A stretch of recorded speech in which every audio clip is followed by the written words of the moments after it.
نہیں اچھا لگ رہا ہے تمہارا اس طرح سر دبانا اور دباؤ، بلکہ یہ تصور کرو کہ سر نہیں میرا گلا ہے، ان نازک ہاتھوں میں خود بخود تیزی اور سختی آ جائے گی۔ کشان نے بولنے کے ساتھ ہی چہرے پر آنے والی ہنسی چھپائی تو رنم نے اس کو گھور کر دیکھا۔ آپ ایسا سوچتا ہے میرے بارے میں کہ میں آپ کا گلا دبانے کا تصور کرتی ہوں؟ رنم نے دوبارہ ناراض ہوتے ہوئے اس سے پوچھا۔ کاشان نے دوبارہ اس کے گلے میں پڑے پینڈنٹ کو اپنی طرف کھینچا، جس سے رنم کا ہلکا سا سر جھکا۔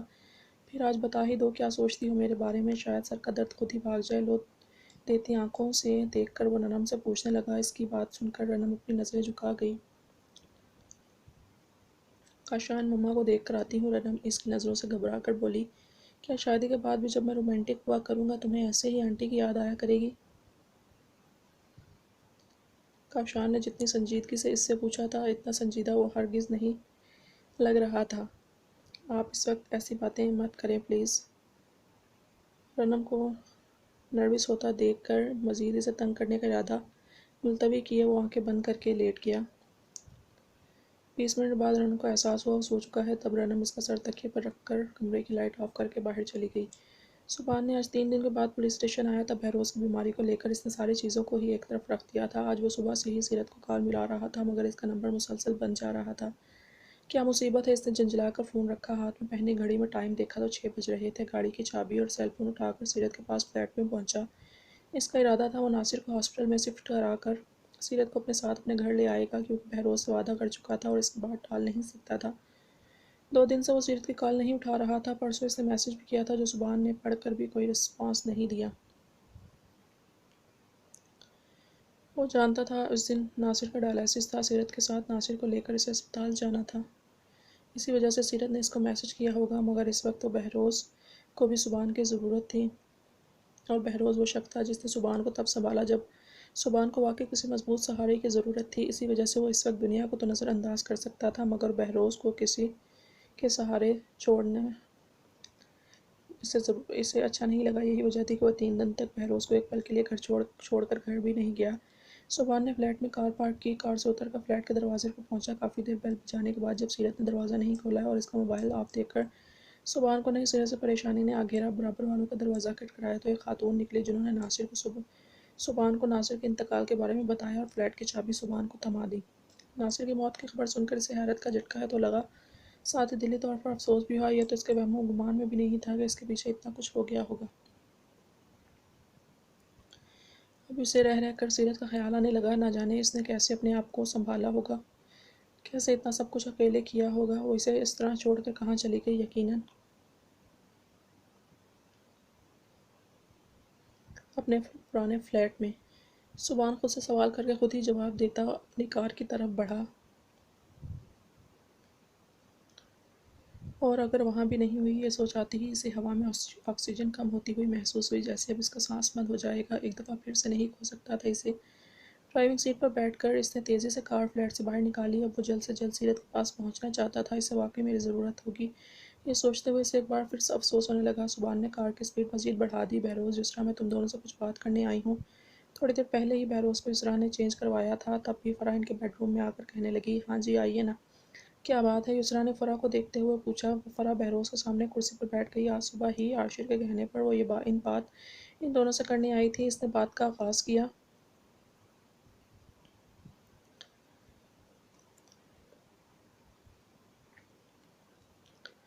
ویسے تو نہ ہی یہ وقت ہے نہ ہی موقع، پلیز تم دونوں میری بات کو غلط معنوں میں مت لینا، میں رنم کو اپنے عاشق کے لیے مانگنا چاہتی ہوں۔ فرح کی بات پر یسریٰ نے بہروز کو دیکھا، جبکہ بہروز فرح کے آگے بولنے کا انتظار کرنے لگا۔ دیکھو، زندگی اور موت کا کبھی بھی کسی کا بھی بھروسہ نہیں ہوتا۔ معلوم نہیں آج تمہارے سامنے بیٹھی ہوں، کل کو اس دنیا میں موجود ہوں یا نہ ہوں۔ اب بیٹھے بٹھائے بہروز کے لیے کس نے ایسا سوچا تھا کہ وہ اس طرح بستر سے لگ جائے گا؟ انشاءاللہ اللہ پاک تمہیں جلد صحت یاب کرے۔ سچے دل سے تمہارے لیے دعا گو ہوں۔ مگر بہروز، کیا یہ ضروری نہیں کہ ہم اپنے بچوں کی خوشیاں اپنی آنکھوں کے سامنے دیکھ لیں؟ کون سا اب ہمارے بچے بچے رہے ہیں، بالغ اور باشعور ہو چکے ہیں۔ ان کے بالغ ہونے پر والدین کے لیے بھی ضروری ہو جاتا ہے کہ وہ اپنی زندگی میں بھی اپنے فرض سے سبکدوش ہو جائیں۔ فرح نے بہروز کو دیکھتے ہوئے کہا تو بہروز کی آنکھیں بڑھنے لگیں۔ جب سے وہ پیرالائز ہوا تھا تب سے وہ شاید اس کا دل بھی کمزور ہو گیا تھا۔ باجی، آپ کس قسم کی باتیں کر رہی ہیں؟ یہ واقعی نہ ہی کوئی موقع ہے اور نہ ہی وقت ان باتوں کا، اور بہروز کو کچھ نہیں ہوا، وہ ٹھیک ہو جائیں گے انشاءاللہ۔ یسریٰ نے فرح کو جواب دیا، باجی ٹھیک بول رہی ہیں۔ بہروز نے یسریٰ کو دیکھتے ہوئے تھوڑا اٹک کر بولنے لگا، کیونکہ ابھی اسے بولنے میں دقت ہوتی تھی۔ یسریٰ میں تمہاری بہن ہوں، مجھے یا میری بات کو غلط معنوں میں مت لو۔ ٹھنڈے دل سے سوچو، کل ہی سبحان نے کہا ہے کہ وہ انم کو تمہارے پاس لے آئے گا۔ تم دونوں ایک بیٹی نہیں، دو بیٹیوں کے ماں باپ ہو، سمجھو 2 بیٹیوں کی ذمہ داری ہے تم دونوں پر۔ اور انم تو میں بچپن سے ہی عاشر کے لیے سوچا ہوا تھا۔ سب سے بڑی بات مجھے غفران نے بولا تھا کہ رشتے کی بات کر کے آنا، پھر بھی کوئی زور زبردستی نہیں ہے۔ ماں باپ ہو تم رنم کے لیے، اس لیے سوچ سمجھ کر، رنم کی مرضی جان کر، سبحان سے مشورہ کر کے جو بھی تم دونوں کا فیصلہ ہو مجھے فون پر آگاہ کر دینا۔ میں اور عاشر آج شام کو ہی نکل رہے ہیں اور کبھی تم دونوں اپنے آپ کو تنہا تصور نہیں کرنا۔ فرح بڑے سبھاؤ سے بات کرتے ہوئے ان دونوں کے لیے سوچوں کے نئے در کھول کر ان کے کمرے سے چلی گئی۔ یسریٰ کو فرح کی بات پسند نہیں آئی، اور جب سے اسے معلوم ہوا تھا کہ ایسا غفران بھائی کی خواہش ہے تو اس کے پیچھے اس مطلب کو بھی اچھی طرح سمجھ گئی تھی۔ چند دن پہلے جب وہ فرح کی طرف رہنے کے لیے گئی تھی تو ایسے غفران بھائی طنزیہ گفتگو کر رہے تھے۔ بہروز کے پاس پیسے، جائیداد اور شو روم کا بار بار پوچھ رہے تھے، اپنی غریبی اور تنگ دستی کا رونا رو رہے تھے۔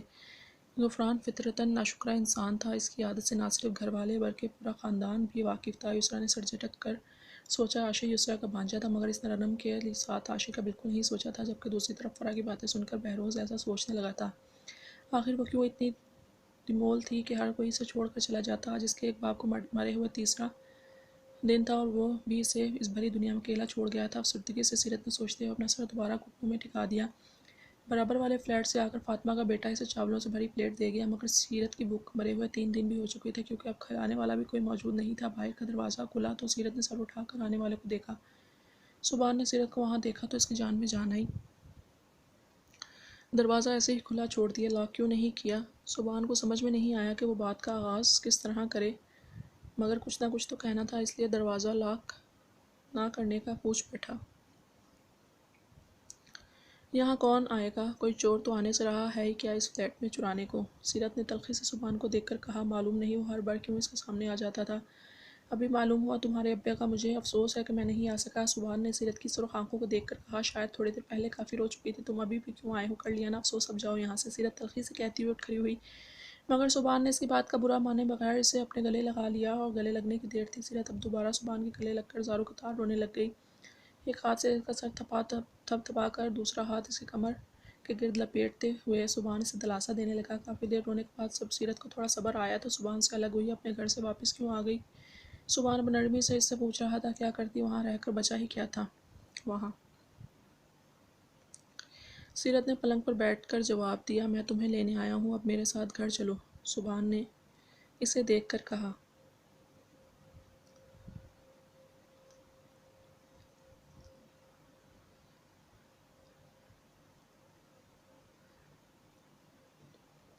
کون سا گھر؟ میرا یہی گھر ہے، میں یہیں رہوں گی، تمہارے ساتھ کہیں نہیں جانے والی میں۔ سیرت نے صاف انکار کرتے ہوئے کہا، بیوی کا اصلی گھر اس کے شوہر کا گھر ہوتا ہے، تم ابھی اور اسی وقت میرے ساتھ چلنے والی ہو میرے گھر۔ سبحان نے اس سے اپنا اور اس کا رشتہ واضح کراتے ہوئے ایک ایک لفظ پر زور دے کر کہا، شوہر، مجھے جب اپنے شوہر کی ضرورت تھی تو میرے شوہر کو میری رتی برابر پرواہ نہیں تھی۔ سیرت نے طنزیہ مسکراتے ہوئے سبحان کو دیکھ کر کہا، تمہیں اندازہ ہے تمہارے وہاں سے جانے کے بعد بابا کو کتنا صدمہ پہنچا؟ کل رات میں انہیں ہاسپٹل سے واپس گھر لے آیا ہوں، وہ پیرالائز ہیں، وہ 3 دن سے میں کتنا پریشان تھا، تم اس بات کا اندازہ نہیں لگا سکتی ہو۔ سبحان اس کے طنزیہ لہجے کو اگنور کرتا ہوا اپنا صفائی دینے لگا، جسے سن کر سیرت ایک پل کے لیے چپ ہو گئی۔ جب میرا باپ مر رہا تھا تو مجھے بھی تمہاری ضرورت تھی، مگر تم اپنے بابا کو دیکھتے ہوئے بیوی تو کیا پوری دنیا کو بلائے ہوئے تھے۔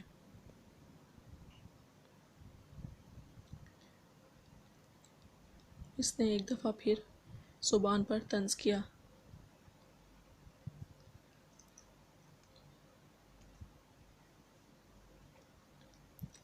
غلط بات مت کرو، مجھے اس وقت تمہارے ابا کا ڈیتھ کا علم نہیں تھا، نہ ہی تم نے مجھے ایسا کچھ بتایا۔ آپ کی بار سیرت کی طنزیہ گفتگو سن کر سبحان کو بھی غصہ آنے لگا، تو تم نے کون سا میری کالز ریسیو کی؟ ویسے بھی میرا میسج تو پڑھا ہوگا، خیریہ اب تو فضول کی باتیں ہیں، اب تم مجھے صرف اس بات کا جواب دو، تمہیں اب اپنے باپ کے ساتھ رہنا ہے یا بیوی کے ساتھ؟ کیونکہ یہ تو طے ہے کہ میں تمہارے ساتھ کہیں نہیں جانے والی۔ سیرت کھڑی ہو کر اس کے مقابل آ کر سبحان سے بولی۔ سبحان اسے حیرانی سے دیکھنے لگا، کیا فضول بکواس کر رہی ہو؟ دماغ خراب ہو گیا ہے تمہارا؟ اب اسے سیرت پر غصہ آنے لگا۔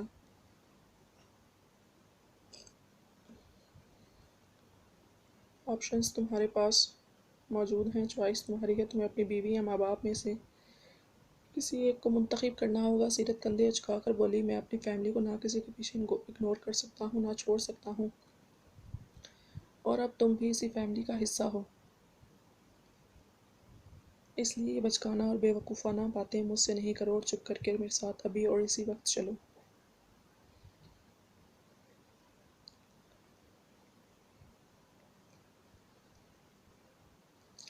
ساری نرمی کو ایک طرف رکھ کر سبحان نے سبحان نے سیرت کا بازو پکڑا، جیسے سیرت نے فوراً جھٹک دیا، میں یہاں سے کہیں نہیں جانے والی اور تم میرے ساتھ زبردستی نہیں کر سکتے۔ سیرت نے بھی سخت لہجے میں کہا۔ سبحان نے غصہ کنٹرول کر کے اپنے لب بھینچے۔ وہ میرے ماں باپ ہیں، نہ میں انہیں چھوڑ سکتا ہوں نہ تمہیں، اور رہی بات زبردستی کی تو بیوی ہو تم میری، حق رکھتا ہوں تم پر، سیدھی شرافت سے میرے ساتھ گھر چلو، مجھے سختی کرنے پر مجبور مت کرنا۔ سبحان اس کو وارن کرتا ہوا اس کا بازو تھامے باہر نکلنے لگا۔ سیرت کا رونا، مزاحمت کرنا، سب کچھ اگنور کرتا ہوا اسے گاڑی میں بٹھا کر سبحان نے گاڑی اسٹارٹ کر دی۔